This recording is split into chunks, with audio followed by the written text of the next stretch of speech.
Bismillahirrahmanirrahim. Assalamu alaikum warahmatullahi wabarakatuh.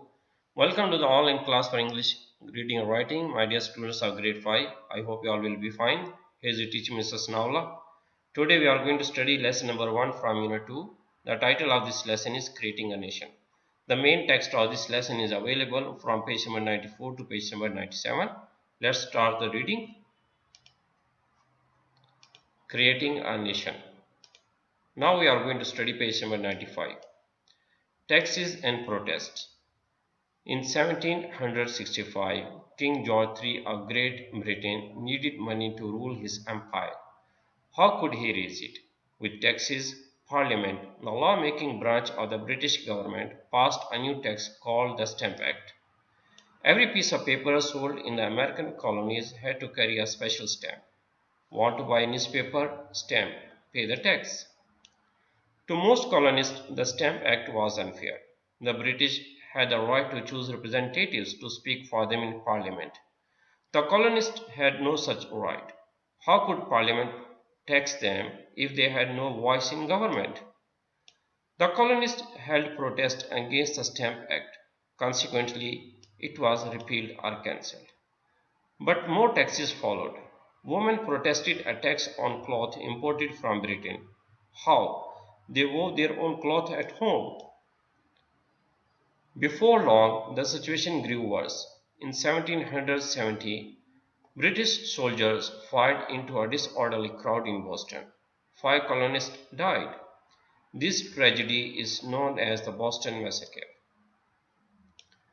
By 1773, most taxes had been repealed or cancelled except the one on tea. One night, colonists held a protest called the Boston Tea Party. Dressed in disguise, they slipped onto 3 British ships in Boston Harbor and then they tossed the ship's cargo tea overboard. This is page number 796. Revolution begins. An angry King George punished the colonies by ordering the port of Boston closed and town meetings banned. Colonists called these harsh actions the Intolerable Acts. However, they could not agree on how to resolve the problems with Great Britain. Patriots wanted to fight for independence.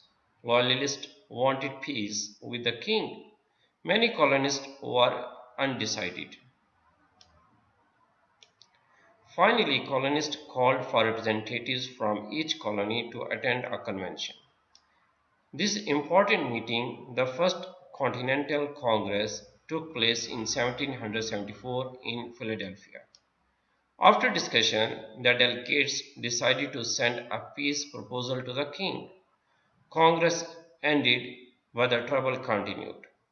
In April 1775, there were rumors that the British were marching to Lexington and Concord, villages near Boston, to capture weapons that the Patriots had hidden there. The colonial militias were ready. Militias were groups of volunteers willing to fight. British troops attacked. The militias fired back. Surprisingly, the British retreated or went back. Now that war had begun, the Patriots called for a Second Continental Congress in May. Delegates made George Washington commander of the new Continental Army. Congress also sent another peace proposal to King George. As war continued, Congress formed committees to do important tasks. 5 delegates were chosen to write a Declaration of Independence. This committee gave the job to one of its members, Thomas Jefferson. My dear students, now we are going to study the last page of this lesson. There is a headline, Independence Declared. Jefferson knew he had to convince many colonists of the need for independence. As a result, he combined a variety of ideas to make his case. Individuals, he explained, had certain rights. These included life, liberty, and the pursuit of happiness. Governments were created to protect those rights. Instead, King George had taken away colonists' rights and freedoms. Therefore, the colonies had to separate from Britain. Congress went on to debate Jefferson's points. As a result, his strong words against slavery were deleted. There were other compromises too, but on July 4, 1776, Congress approved the Declaration of Independence. A nation was born. Washington's army fought on. Finally, in 1778, France joined the fight on America's side.